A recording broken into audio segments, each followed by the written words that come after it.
All right, welcome back to the Security Conversations podcast. My guest needs no introduction, really. Marty Roesch is CEO of Netography, and we'll get into the co-founding and the new company in a bit. But Marty, you're more well known for creating Snort back in the day, creating Sourcefire, selling that to Cisco, and like just being an eyeball to the birth and emergence of this entire security industry. Can you take me back to those days? Take me back to the creation of Snort, if you will. What was the idea behind it? And if you can talk a little bit about what the threat landscape looked like at the time. Well, that's an interesting question. So let's see. Back to the beginning. So back in the late 90s, so Snort, first lines of code for Snort were laid down in November of 98. And pre-Blaster, pre-Sasser, pre-Worm era, all of that stuff. Yeah, exactly.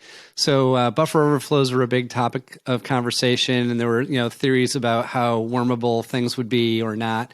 But we hadn't really seen any truly big worms apart from kind of the first one, the Morris worm back in the late 80s. And so all this stuff was kind of in the background. And I personally had just gotten started in security a couple of years before 98. So I started in the industry as a government contractor in 96. And so one of the ways, back then you couldn't get a degree in information security or anything like that. If you did anything security related in college, it was probably going to be around cryptography, right? Right.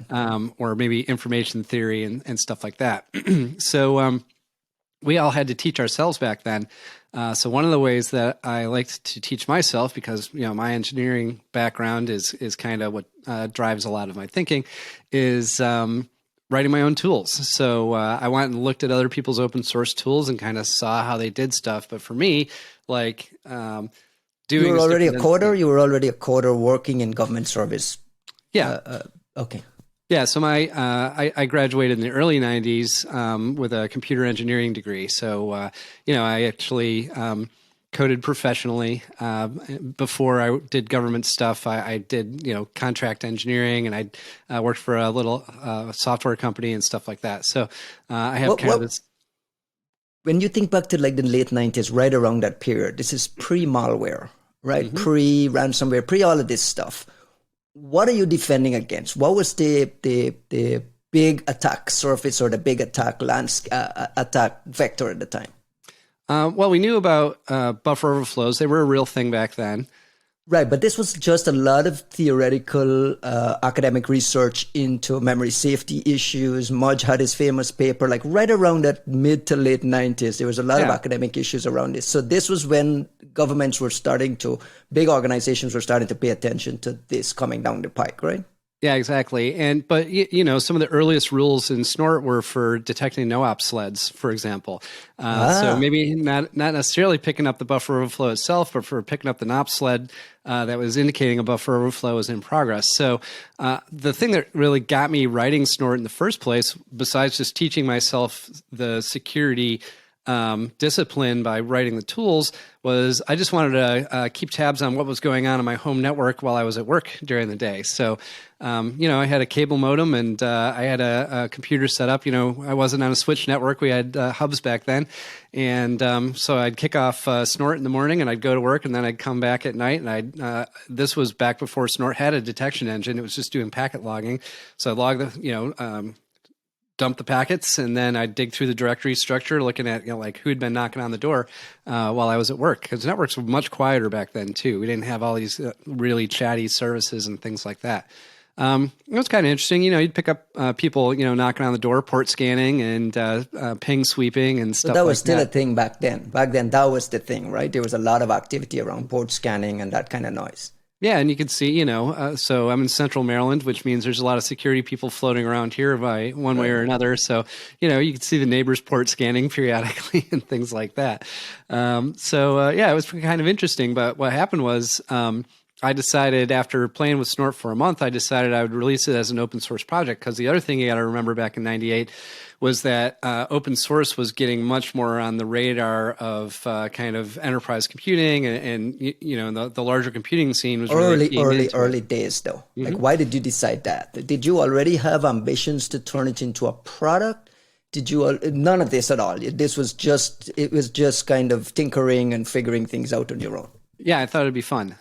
So I kicked a release of Snort out the door in late December of '98 to see if anybody would use it. And I figured maybe I'd get a few emails and it'd be a fun little rainy day and weekends project. And so I kicked Marty, a release. you're going a little too fast because there's a lot of the kids listening here who just only know about GitHub and CI/CD pipelines and pushing all this stuff. When you talk about releasing it as open source back then, it was what? Putting something up on a mailing list somewhere? Help paint the picture. I'm trying to get to like the really, really early beginnings of this thing that would eventually become what it is today. Yeah.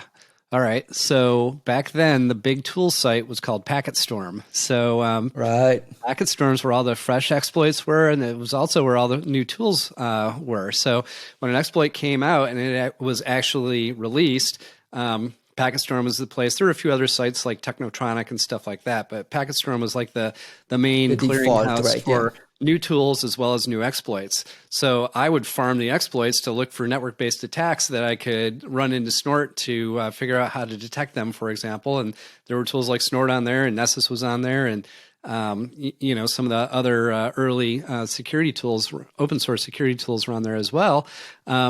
So I contacted Ken Williams, who was the guy who ran the site, and I said, hey, I got this new thing called Snort I'd like to put up there. Could you put it on the front page for me? I'd like to see if anybody would be interested in using it. And he said, oh, sure, no problem. And so, personal email. That was what the landscape looked like at the time. There was a lot of personal relationships and getting things pushed up, a lot of manual. Everything was manual. Like, how are you getting feedback on these products? Is it like waiting for email or a month later? Yeah. We did not even have a Snort mailing list at the time. So it was just individuals sending emails. So when you run Snort, the banner pops up, hey, you're running Snort, and it has, at the time, it had my email address in it. Right.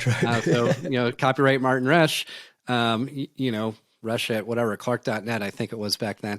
And so people looked at that and they'd look at the documentation and they'd say, oh, this is the guy who wrote it. And they just send me a one-on-one email. So was it instantly popular? It was popular really like shockingly quickly. How did you know? And how and when did you know that you were onto something here?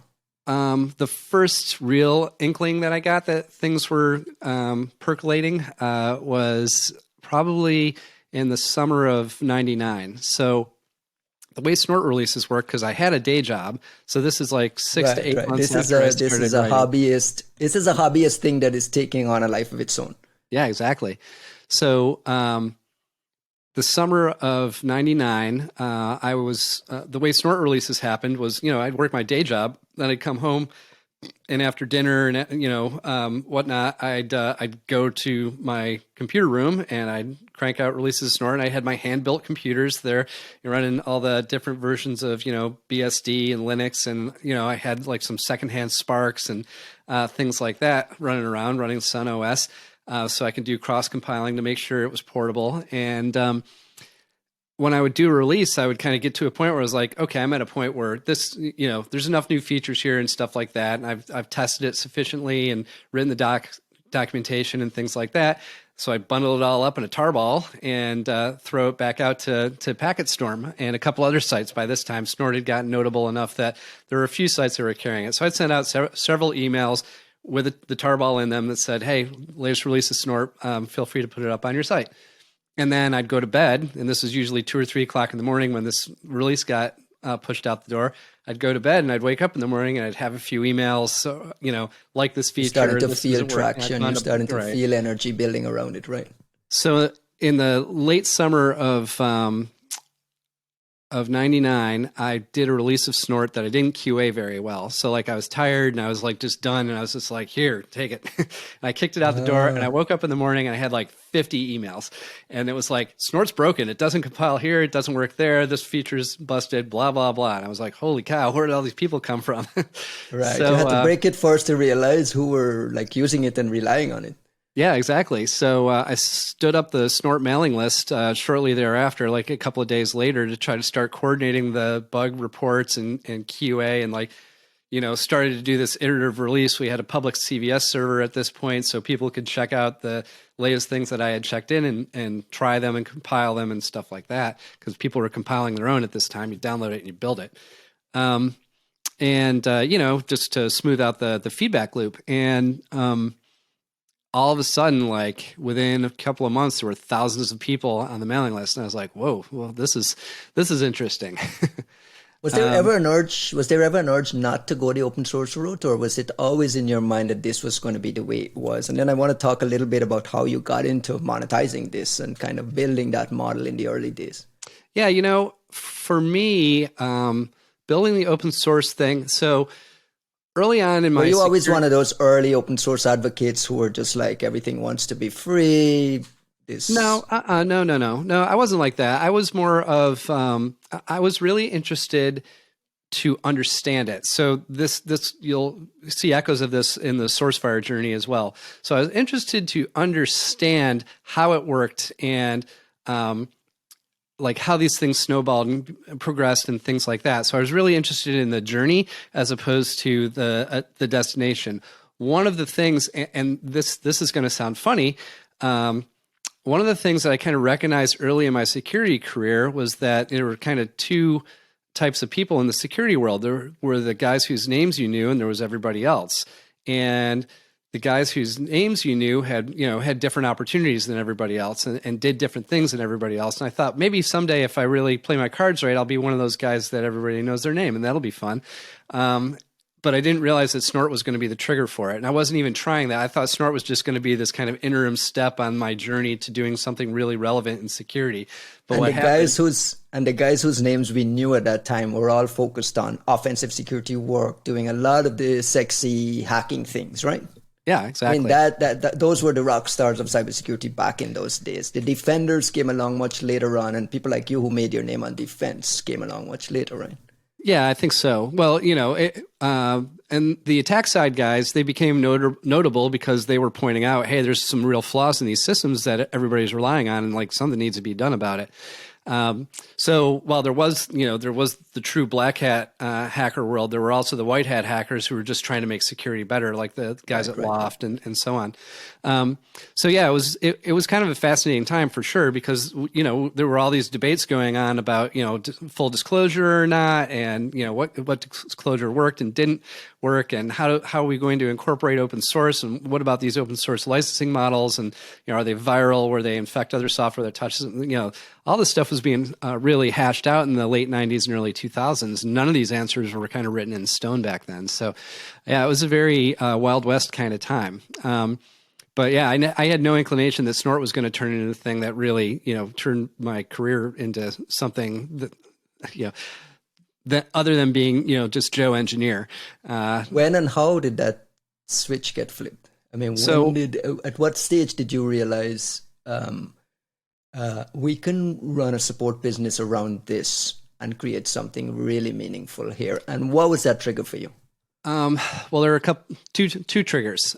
Three triggers, I guess I would say. One, so I worked at a startup.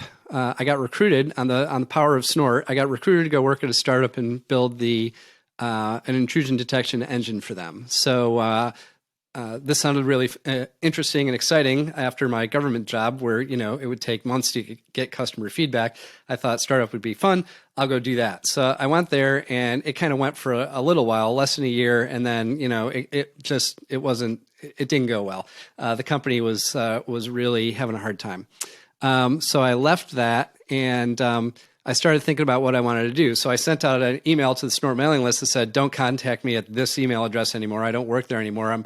I'm back to being a free agent. I'm thinking about my next steps. And instantly I had like job offers, from a bunch of places. I was like, oh, this is really cool. But while I had been at the startup, I kind of I really observed something, which is, if you're at a startup and you want to make a lot of money, unless that startup is like a Google or an Apple or something like that, then the people who really get the biggest benefit are the people who are early to the game. And I knew still true today. Yeah, especially still true. And I knew as I was working there that like my ideas, like I was coming up with original ideas, like real meaty, new technology ideas. And, I was just an engineer there. I wasn't a senior executive. I wasn't one of the founders. So it was just, here's an awesome idea. I just thought of a new way to attack this problem that nobody's ever thought of before. And they're like, oh, put a patent on it. And, maybe it'll grow enough value in this company so it'll be worth something to you down the road. And I was like, well, this seems kind of upside down. So you're starting to see the value of your work and the value of your contributions in a real meaningful way beyond just as an individual contributor. Exactly. Yeah, exactly. And so I started to think real carefully about what I wanted my next move to be. And so I started talking to some of my kind of mentors and people that I had, these kind of conversations with. And they were really encouraging me to figure out how to get people to pay money for Snort, this thing that's free. And so they everyone had already known that Snort was an integral part of the defense stack, right? The tech stack at that time for defenders. You had to use Snort. So it's already on this growth mode trajectory as an open source project and so on. So you guys are already starting to figure this out.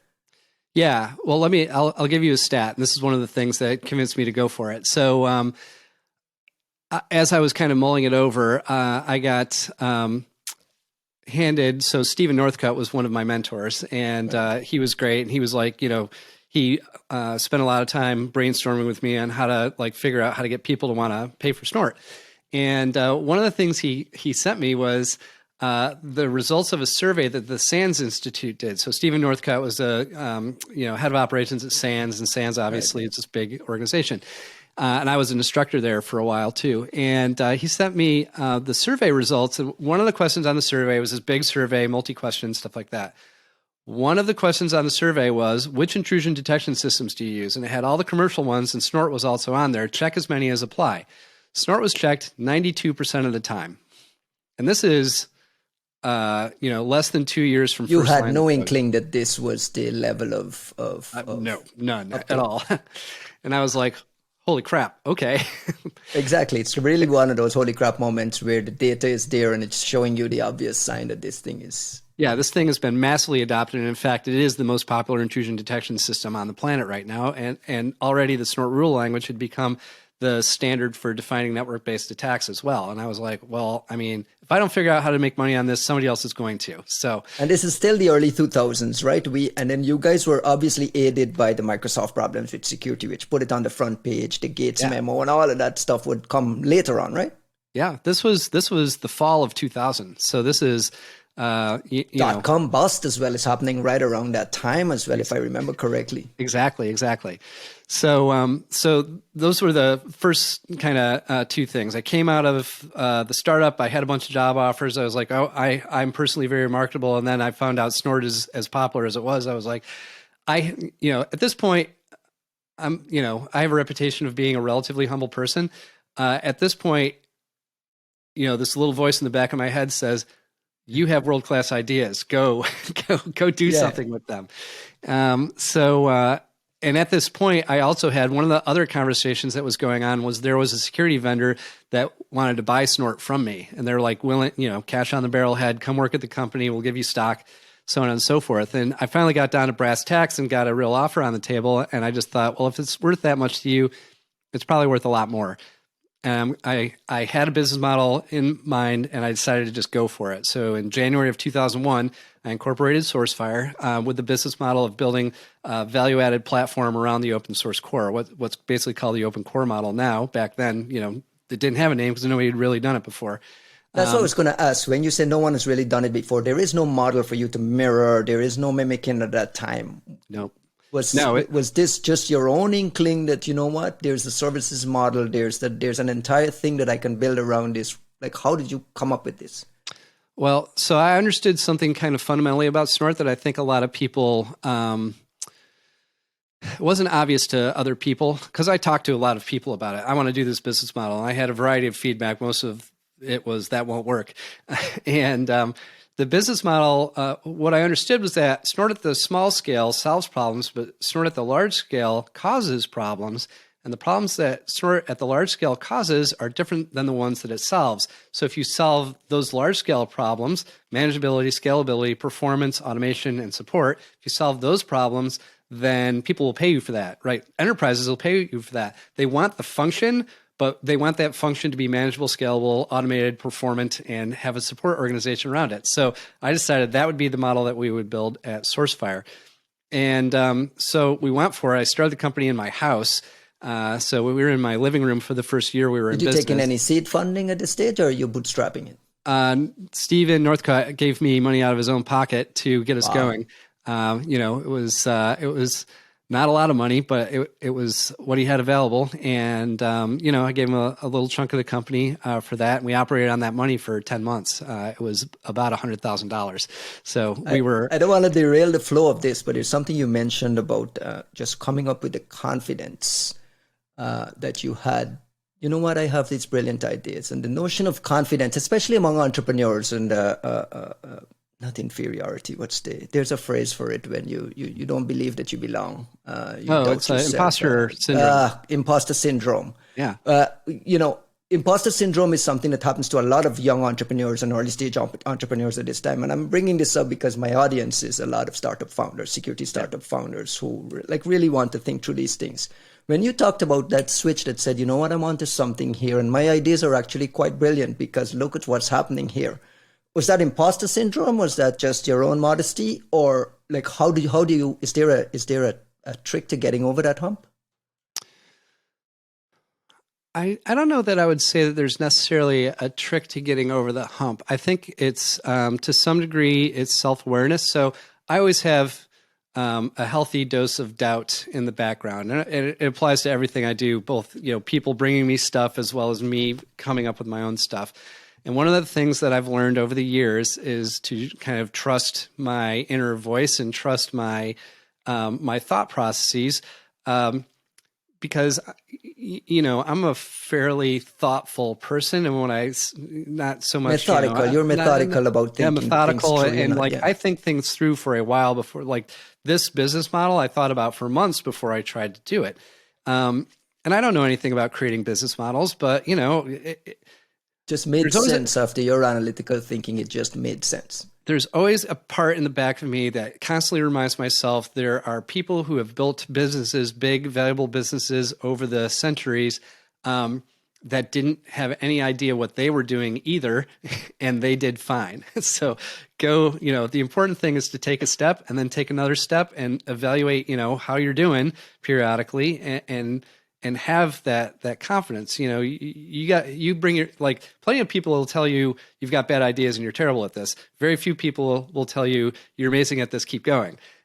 You have to be that person that tells you keep going most of the time.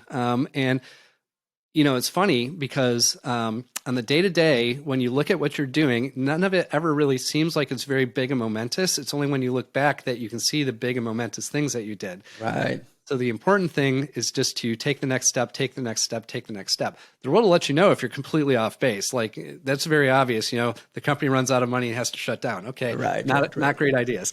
But if you're doing well, you'll see it, and it'll show up in results, and you'll be able to look back and say these were obviously good things that we did. Does imposter syndrome seep into your life now? I mean, is that something that pops up every now and then, especially with the fast pace of technology moving? I'm a technology journalist for 20 years, and many times today I'm looking through some of these cloud security concepts and so on, and it feels like I don't know if there's a thing about aging out of this industry, or if there's a little bit of imposter syndrome trying to figure out, do I really know and understand all of this? Is that something that crosses your mind? I do feel like, sometimes I feel like, am I missing something? Did I miss some big inflection point that because I don't understand, I'm completely off base here. But, I have good ways, and I have a big network of people where I can kind of head check myself periodically and say, hey, in the business I'm in now, one of the things that got me to jump into it was the fact that, almost everybody that we compete with is on architectures that are, 20 years old. They're all on appliances and they're all doing deep packet inspection. And neither one of these things work very well in the world that we are in and moving into at an accelerating rate. And, I look at it and I'm like, I thought this stuff was like toast 10 years ago when Sourcefire got acquired.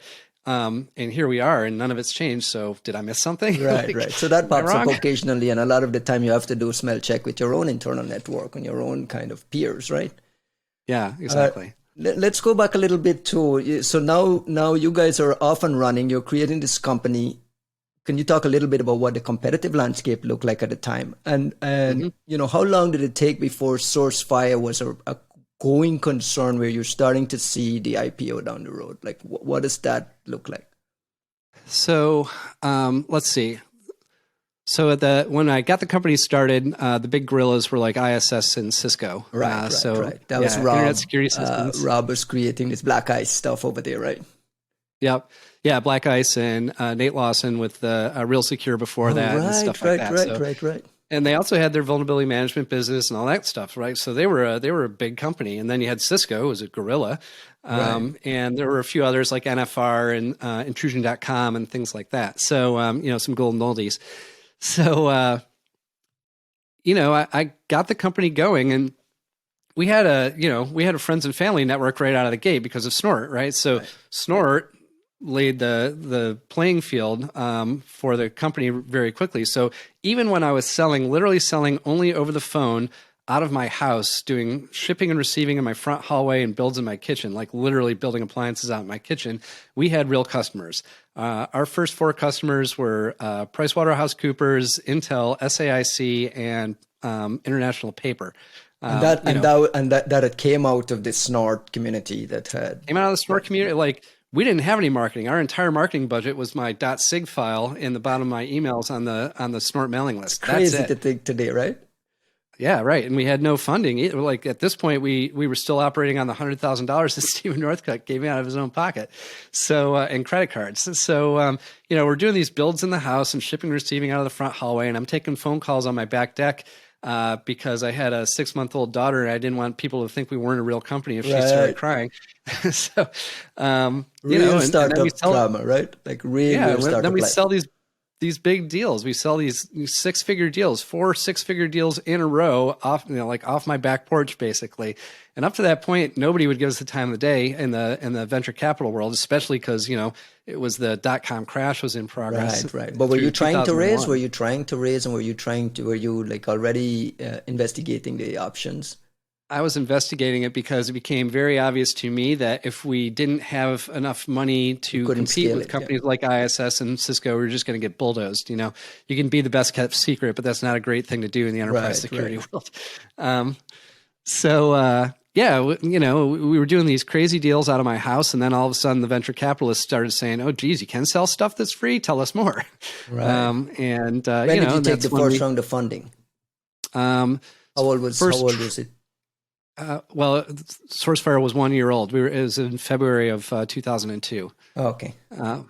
So that was the first tranche of the Series A, and then I went and raised the second tranche with a West Coast lead. So we raised about a little over $7.5 million in the Series A,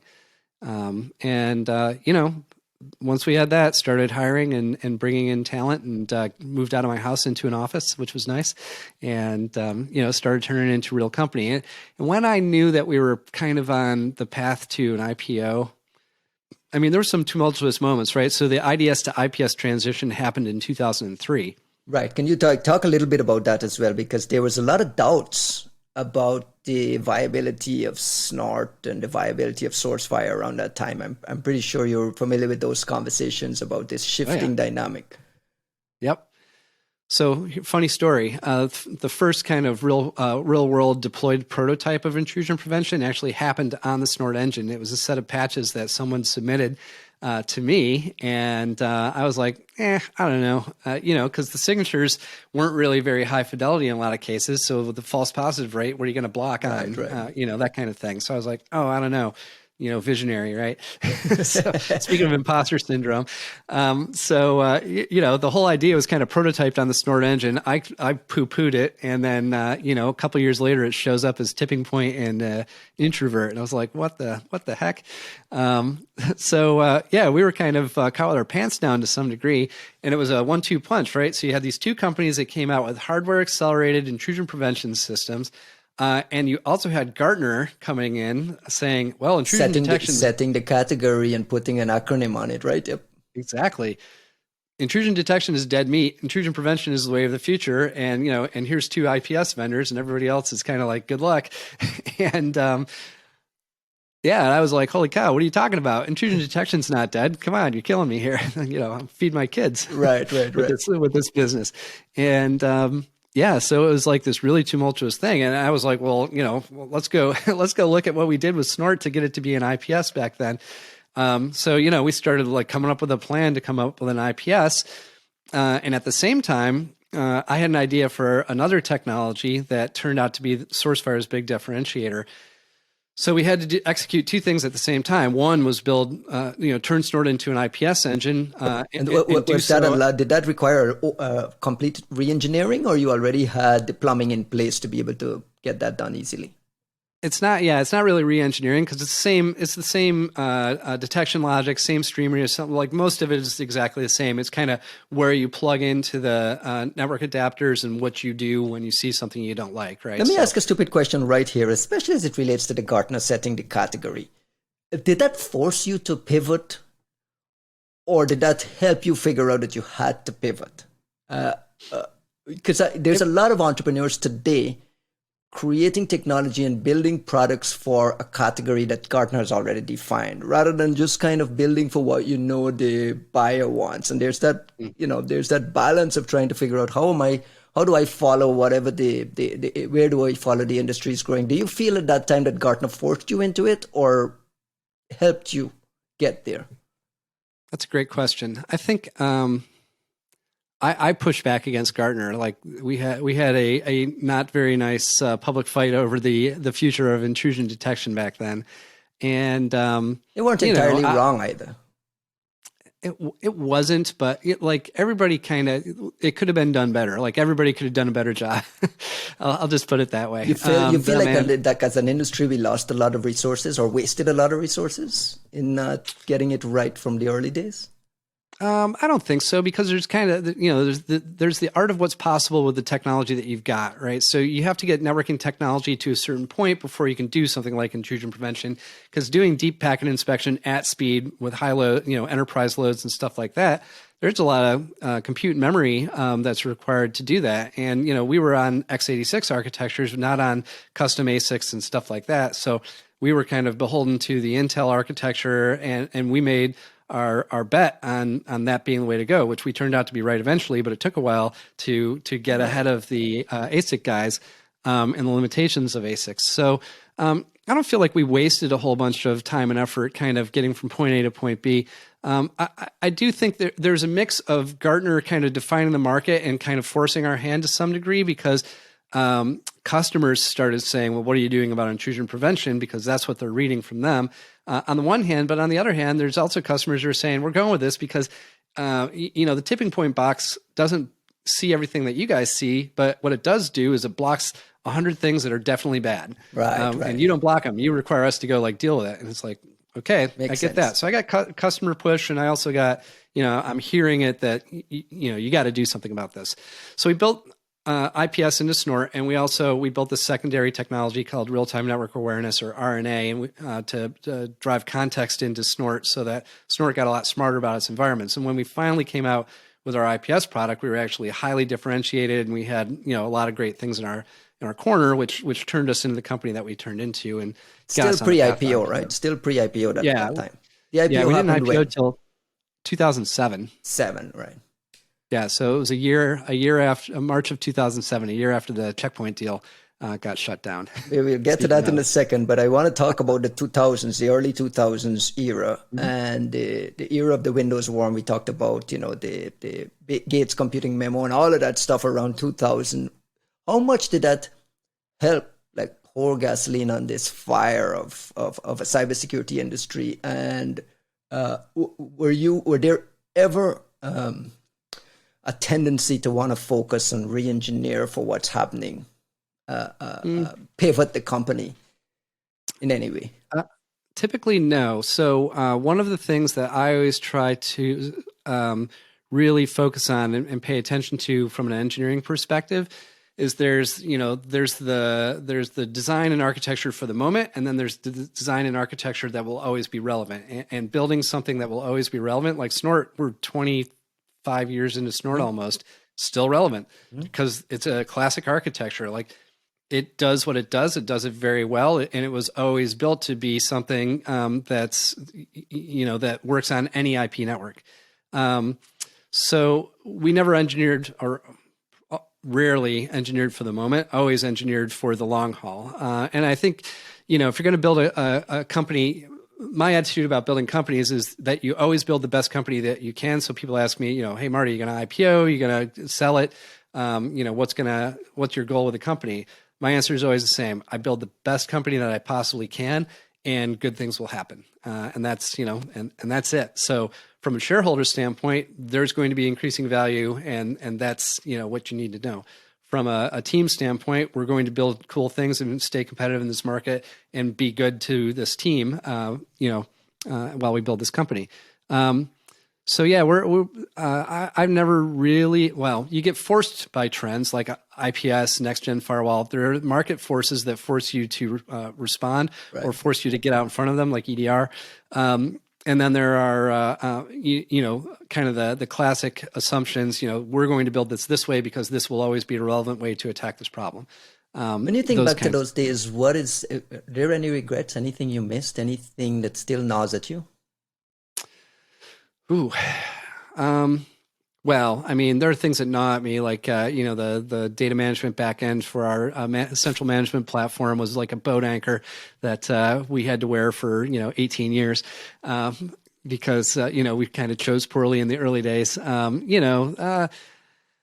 don't have too many regrets from a technology standpoint. You really get front row seats for how your decisions turn into inertia when you build these things, which is really fascinating. I kind of joke around, the two objects with the most inertia in the entire universe are a black hole and a software project with one user. Yeah, that's true. As soon as it gets a user, like all of a sudden you're constrained with what you can do. This thing's got inertia now. And the more users you get, the more inertia it gets.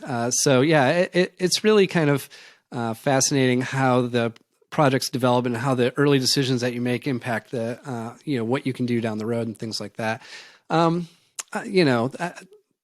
mean, from a business standpoint, I probably would have tried to structure my Series A a little bit differently, stuff like that. Right, but small operational things.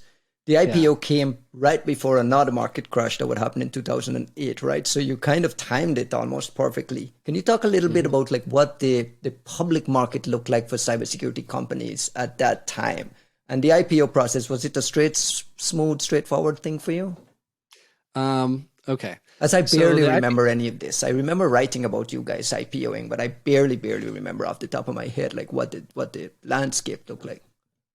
So there weren't a whole lot of security companies that were public at the time, and there was demand for them, right? So cybersecurity is always a hot commodity. I like to say cybersecurity is like plumbing. If the pipes are leaking, people are buying, and baby, right. The pipes are always leaking. Always leaking. They're always leaking. Cybersecurity is kind of this, this eternal problem that is always there. And there's a lot of demand for companies that you can invest in to be able to, capture some of the upside. So we saw a lot of hunger, and just from a technology company standpoint, there weren't even a tremendous number of technology companies that were public in 2007. How much have you raised up to this point now? You had you mentioned a small Series A at around 7. By the time you get to IPO, you had raised how much? 56 million. Okay. Yeah. So not a huge amount of money. And in fact, after over 7 years though, right? Like 6 or 7 years. Yeah. Over 6 years, 56 million. And we actually only used about 35 million to get public. We never touched the last 20. Interesting. Yeah. We're an extremely cash efficient company, believe it or not. Anyway, yeah, the IPO process, I mean, it was straightforward for me because I didn't have to do very much. I wasn't the CEO at this point. Well, I had hired a CEO, and in fact, I had hired an entire team. So just like the journey of open source was the thing that was kind of interesting to me and one of the drivers for it, the journey of Sourcefire was not just, being this, titan of industry and building my own company and, being, the front man or anything like that. I built Sourcefire, and I very quickly figured out, like, I have a degree in engineering and nothing else. And, I've read a couple of business books, but, up until that point, I'd never run a business. I didn't know anything about it. So big self-awareness point though, right? Big self-awareness point for a lot of entrepreneurs who have this dream of being CEO of their own company and so on. Was that a difficult internal personal decision for you to realize on your own that, I'm an engineer, not a business guy. I need to get an expert in here to really do this thing right? So I was the CEO for the first 16 months of the company, and then at the end. And what I came to realize as I'm doing finance and operations and sales and marketing and still writing code and doing builds and shipping and receiving and all this other stuff, what I really started to understand was that there are a variety of things that I'm good at a lot of things. I'm great at a very few things, and I'm not very good at several things as well. And I became very worried that the biggest risk that the company faced was my inexperience and my inability to be great at all the things that I needed to be great at to make this company go. I made a very conscious decision. It wasn't hard for me to let go. In fact, I was, kind of looking forward to it. Well known for, okay, I just hired you to do this function. I'm going to get you up to speed, and then you're going to run with it. Like really offloading onto the people that we hired. But I hired this awesome management team. Like the management team, I got so lucky to hire these great people. They were available, post.com crash and stuff like that. Right. I had this team of hugely capable people who were available. All these people were, every bit as smart as me and smarter. Bring them in to run the company. And then I did just like I did with open source. I started, watching how they did what they did and paying very close attention, sitting in a meeting with a sales meeting with, our chief operating officer who'd been selling since I was in grade school, just watching him talk to customers. What does he say and how does he say it? And how does he keep the conversation going? Or, watching the CEO that I hired, talking to VCs and watching the CFO talking about financial models and understanding kind of what's good and what's bad. Cause I didn't know what the difference between, is this number too high? Is this number too low? Things like that. So all those things, just watching all these guys doing their jobs and being in those meetings, all the, from start to finish, all the way up to the multi-billion-dollar acquisition and, getting that over the finish line, just watching all these people, our lawyers and stuff like that. How do they do what they do? How do they talk about it? How do they think about it? What are they telling me? All these kinds of things. Because the journey, if you build a big, powerful company and you bring all these great people on board and then you don't pay attention to what makes them great. You miss the journey. You miss all those learning opportunities. You're right. You're minimizing your upside. That's your upside. It's not just the money and the notoriety and stuff like that. Your upside is turning into a more capable person. And surrounding yourself with those experts, having some luck that you find the right set of people and so on. So the IPO happens. When did the Immunet acquisition happen? Because that's when I remember Adam O'Donnell and Oliver and those guys, they were building Immunet on the side. We were right around the CDR revolution, if you want to call it that. What was your thinking into, let me pick up an antivirus product here, and what was the plan and the thinking behind that? Okay, so we bought them because right around then AV is dead. It's the going vernacular, right? Well, AV is dead, but client-side attacks are on the rise, right? So client-side attacks, malware is on the rise, and traditional AV is really not getting the job done anymore. So I've known Oliver and Al, Huger, and Adam. I've known them all for 20 plus years. So they were kind of off doing their thing, and I heard they were doing cloud-based antivirus. I'm like, what is this? You're uploading files to the cloud and processing them? What makes that smart? So they're kind of doing their own thing, very stealthy for a while. And then we get to 2010, and I'm hearing more and more from my customers, we're really having trouble with client-side attacks, and Snort doesn't really do such a great job with client-side attacks. So what are you going to do? Should we really renew the service contract? Blah, blah, blah. I was like, whoa, let's not get crazy. let's think about it. So it's driven by a lot by customer demand. Real customer demand. Real customer demand. And, I didn't necessarily want to get into being an endpoint company per se, but I started, Matt Wachinski, who was the head of VRT, which turned into Cisco Google Talos. Now, right? What's that? Isn't he at Google Stairwell? No. Matt Wachinski is at Cisco. He runs Talos. Oh, he's still at Cisco, right. Yeah. So I'd kind of plugged him and Al and Oliver together to kind of keep tabs on what was going on over there. And eventually Matt came to me one day and he's like, you really need to take a look at what they're doing. So I went and looked Why? at what they were doing. Why? What was that trigger that, you know what, these guys are onto something here? Well, it was because they had a weird model. It was a weird model, but it was so one of my things that I'm good at is seeing technology just not for what it is, but what for it could be, or what it could be. So he was like, they've got this cloud, this metadata driven cloud detection architecture is really cool. You should look at it. So I was like, okay, I'll go take a look at it. And I looked at it and I was like, this is incredibly powerful because what it allows you to do. So Iminet/AMP, it turned into Sourcefire and now Cisco AMP. Right.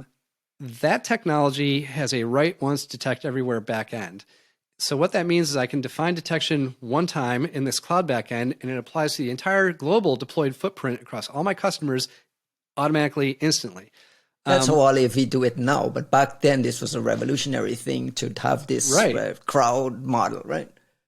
Yeah, exactly. So it could do that. And I started looking at it and I started seeing, okay, well, this could be our Windows client-side attack detection and protection capability, but it's got this big cloud backend, which means you can get global intelligence out of what you're seeing, happening everywhere. Also, the way that they do what they do, you could take that and you could move that capability to the network as well. You could do a lot of those functions on the network as well. So catch malware in flight and do something about it, or catch it in a mail server, or catch it on a web proxy.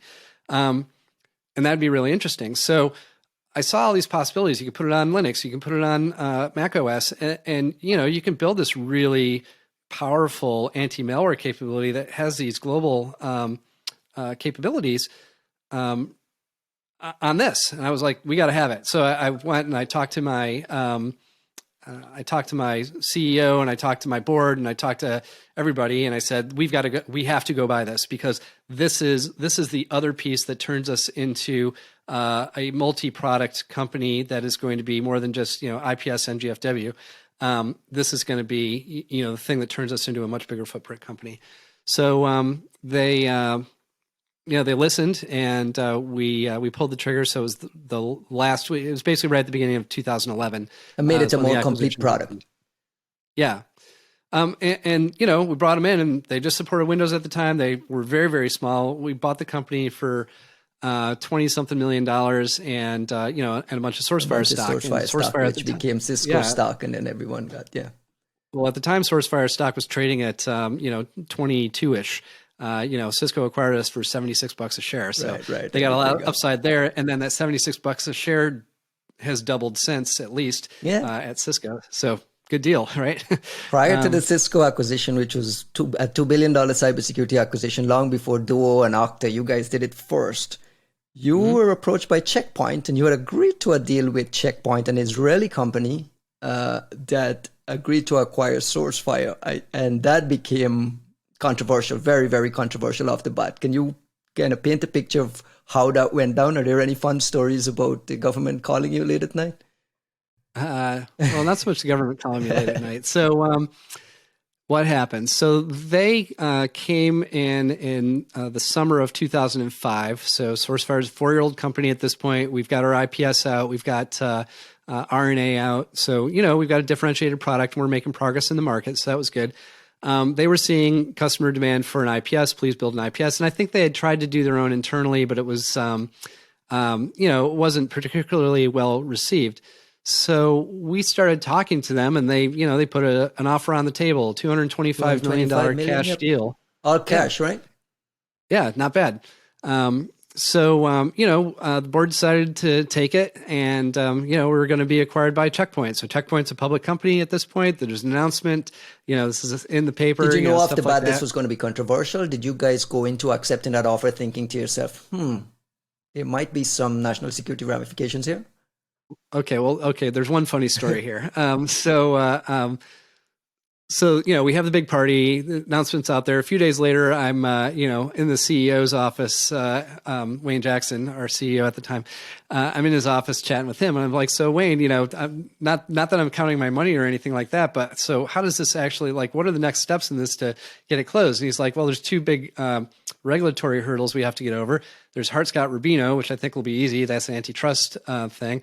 And then there's CFIUS, the Council on Foreign Investment in the U.S. I said, oh, what's that? And he said, well, all the departments of the executive branch have to give the thumbs up to the deal happening for a foreign-held company to buy Sourcefire. I was like, well, departments, which departments? He's like, oh, Department of Transportation, Department of Agriculture, DOD, and DOJ. I was like, uh-oh, yeah. DOD and DOJ, they might actually have a problem with this because Snort's everywhere in the government at this point, and it's very well trusted and very broadly deployed in all sorts of crazy places at this point. I was like, oh boy, well, it'd be interesting to see what they have to say.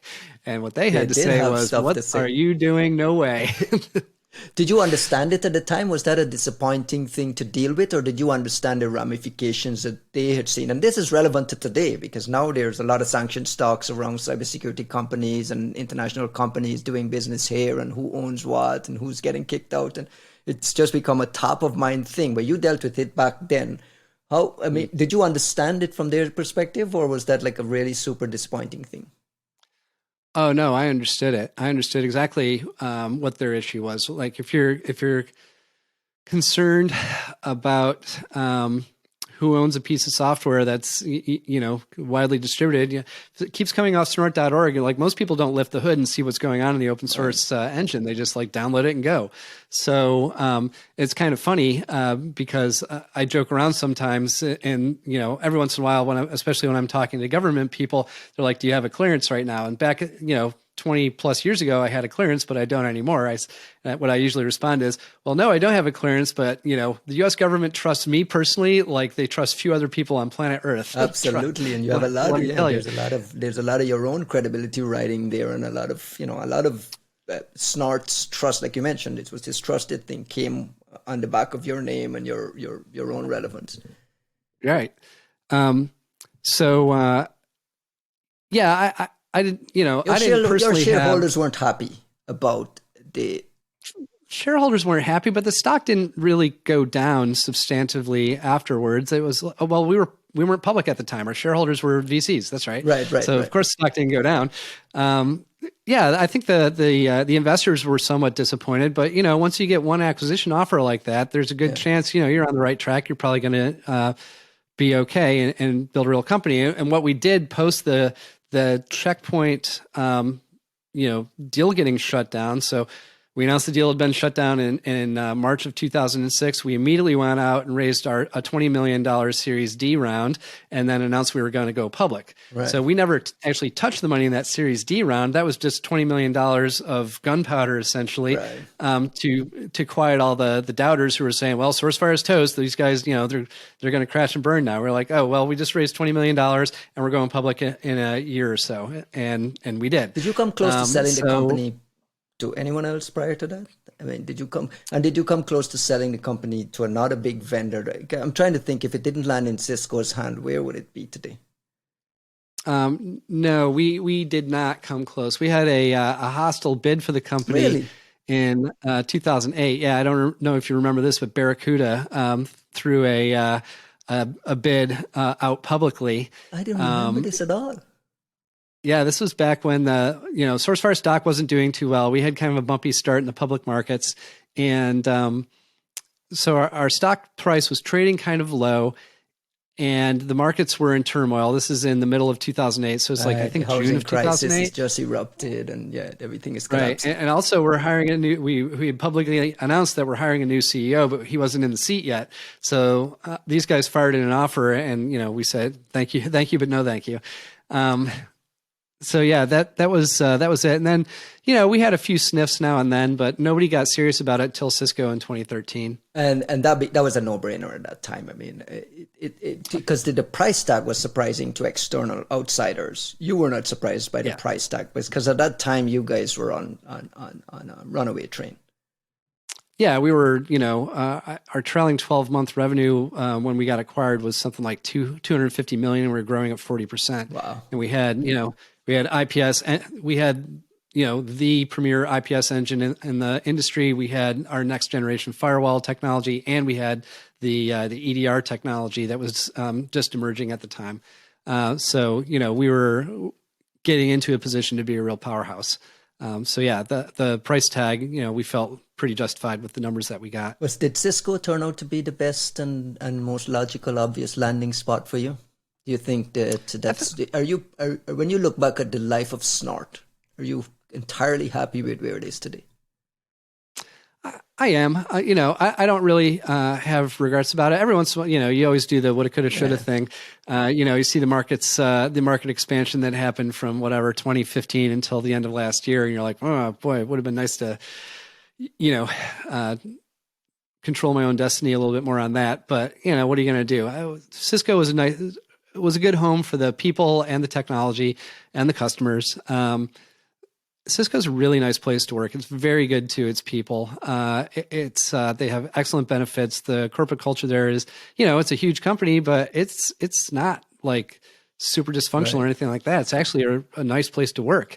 How long did you stick around there? Well, it gets frustrating, because it's hard to make the giant ship move sometimes. And at my roots, I am something of an engineer, a builder, I'm a guy who likes to make stuff happen. So yeah, it became kind of frustrating for me. And when 17,000 salespeople have your phone number, which is the number of salespeople there, you get pulled into all sorts of stuff, and eventually it's like, I don't know.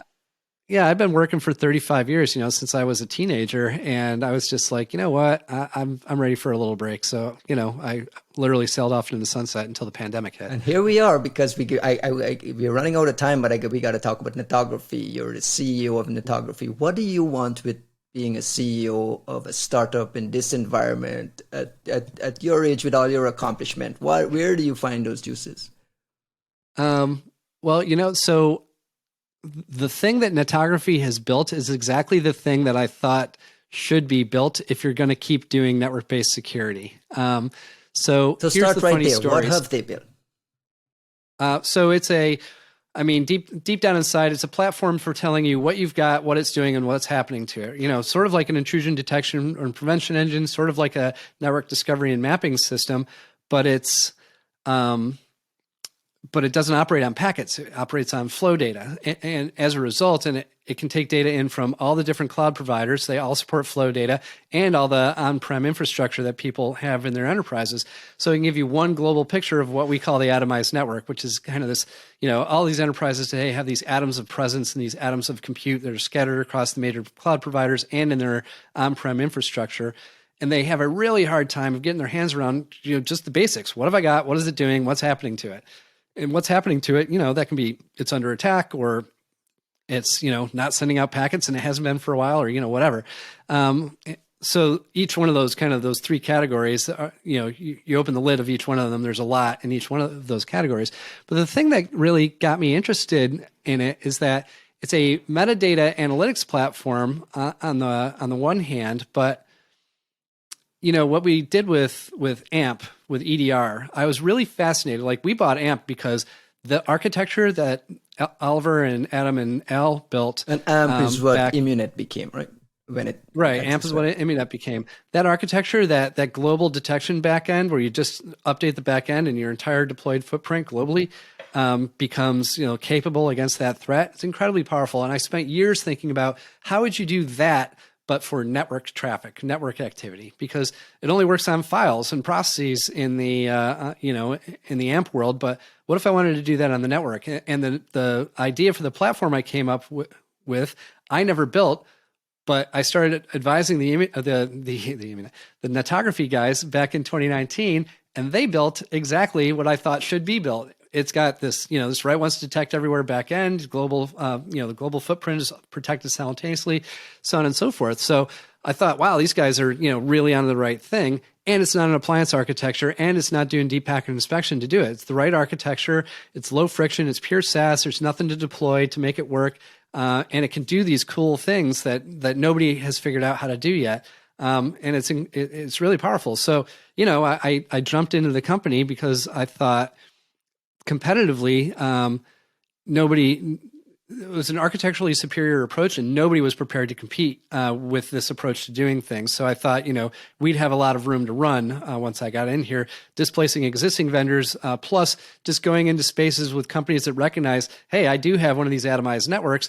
And I have no way to get visibility everywhere right now, and I need it. I can't see what's happening in multi-cloud environments. I do whatever CloudTrail on Amazon, and I do whatever on GCP, and I've got some stuff trying to keep tabs of what's going on in my enterprise network, and there's these huge gaps between them. And, as I say, attackers live in the gaps.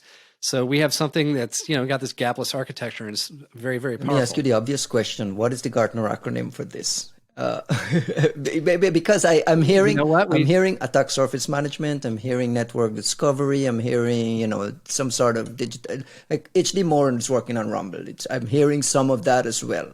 Where do you, how do you see, what is the category here? That's a great question. We actually talked to Gartner a couple of months ago and told them what we were up to. And, we originally, when I first showed up here, we were calling ourselves NDR, but we NDR meaning network detection and response, like EDR, but right, exactly. Because that's the limitation of EDR, is that it doesn't cover the network. Doesn't, right. All the network stuff's out of scope. So this stuff, so is this network's XDR? in scope for our product. I'm hearing that XDR acronym as well. But what are you hearing from the Gartner folks about where you fit? Well, what they said was you're not NDR or XDR. You're something different, and in fact, it sounds like you're something new. And and we don't know what to call it, so we'll figure it out. Is that a good thing, though? I mean, is that a good thing for your sales cycle and for your sales and marketing operations to fit who your target audience profile is? And well, okay, so that's an excellent question. So from to all you entrepreneurs out there, do you want to be in a Gartner category or do you not want to be in a Gartner category? Well, budget gets allocated in categories typically, so that's probably better to be in a category than not in a lot of ways on the one hand. But on the other hand, if you are defining a new category, if you are the new thing, then that has value all to itself, even though it's not necessarily in the classic budget cycles that you see. And what we're seeing when talking to customers is when, they're just prospects, we get in there and we start telling them what we're up to. And like the people who get it, they're like, oh, really? You're doing that? Okay. Yes, we need that. And, very rapid turnaround. These customer engagements are lasting 3 or 4 months instead of, 3 or 4 quarters. Right. So it's really kind of fascinating. The people who get it really get it. And we think that's just the leading edge of the early adopters. So yeah, it's great question. You've got a few more minutes because I want to just tackle one small thing about you as a CEO at a startup at this stage. You're intrigued by the intellectual challenge. You're an engineer at heart and a builder at heart, but the CEO of the startup is a fundraiser. Like you're selling and fundraising, and you talked about being pulled into sales meetings. The majority of startup CEOs are the best salespeople. The good CEOs are the best salespeople. How do you navigate that world of where the intellectual challenge and the fun is versus the reality of running a startup in this environment, in this market where fundraising becomes more difficult and so on? Like, is that a crazy thing in your head? It's not. I actually kind of look at it as all aspects of the same problem, which is making this company successful, right? So I was talking to somebody about this recently. I almost look at it. So one of the things that Sourcefire was back in the day was it was almost like a hack of business models. Like, how do we get people to pay for something that's free? So I'm going to hack a business model that achieves that, right? So like selling and financing the thing and like getting in front of people and convincing them to, start adopting your worldview and nodding their heads up and down when you're talking about, the theories and concepts here. That really actually is very entertaining for me. I really love seeing people seeing the lights go on because, I'm a bit of a fast talker and that I think comes from my upbringing. I grew up in a very non-technical family. So when people were asking me about what I was up to, I would always try to get as much information out as quickly as possible before they lost interest. Right. So I've been working, my entire life on like getting to the lights on moment of, aha, I understand what you're talking about. That's actually, I really enjoy that part of it. The moment of insight that that gets people to all of a sudden, like, you see it. You can actually see it on people's faces when the lights go on. And so, I wouldn't call it social engineering or anything like that, but it's the hacker mindset applies to all of these problems. Like the hacker mindset of how do I decompose this in ways that are different and tweak the system to make it do what I want to do. Everywhere across the board. Yeah. Are you bullish on cybersecurity still? Are you bullish on security even in this environment with, there's the venture capital world, the valuations seem to be out of control. It seems very, very chaotic times. When you look forward, are you bullish and excited about where things are? Because I have a larger question, Marty. We've been doing this for 20 years, right? And we've spent billions and billions and billions of dollars on security over the years, but we still have a ransomware epidemic. And every big organization will say, if I haven't found an APT in my network, it's because I haven't looked hard enough. So it feels like, where are we? Are you an optimist that we're heading in the right direction and things are being fixed? Or are you, this kind of realist that after all this money is spent, we still seem to be insecure? Well, I'll leave it there. I'll use that as the last question because we're really running out of time. That's a deep question. Okay. So on the one hand, the fundamentals are getting better. So whether the CPU processing architectures are getting more secure, the operating systems have more security features that are built into them to make it harder for there to be things like buffer overflows and heap overflows and SQL injection and things like that. If you look at the Chrome list of bugs, every other week, it's a list of memory corruption issues. Apple's Mac OS advisories are full of memory corruption issues. As much as there are sandboxes and roadblocks and mitigations here and there everywhere, we still seems to be back in the same boat. I don't know. Yeah, it's memory management is tough. So, there's been tons and tons of kind of fundamental work and even, zero trust architecture MFA and a lot of that stuff, multi-factor authentication, all that stuff. There's been a lot of great inroads made in a lot of areas to secure things more effectively. On the one hand, on the other hand, there is also the problem of, so this is, this will probably be a great wrap up. So one of the things that I like to talk about, we talk about TAM in the startup world, total addressable market. So this is how much money is available in a space for a startup to go after. So I would posit to you that TAM for attackers, TAM for the hackers is lines of code, right? Because lines of code, for every 1,000 lines of code that you write, there's going to be some statistically normal number of those lines that have bugs in them, and some statistically normal percentage of those bugs are going to be security bugs. So what happens if I exponentially increase the number of lines of code that are written every year? That code. We're creating more code than we are capable of even realistically securing. I mean, that's just the reality of where we are. So we're on this hamster wheel forever, basically. So, and that's TAM for bad guys, right? So, that's the worst place to leave it. That's a depressing take, but I agree with you. I mean, I'm not a big fan of where we are. I just feel like after all this investment and spend, this is where we are. Yeah, I mean, this microphone has software on it. My light bulbs have software on it. We're putting software on everything. Is everybody who's writing that software like, should they be? So, Marty, thank you very much. You got to come back because I haven't touched on half of my questions here. Appreciate it. This was a lot of fun. Okay, Ryan. Yeah, definitely. I loved it. I'd be happy to come back sometime. Just let me know. Thank you, my friend. Thanks.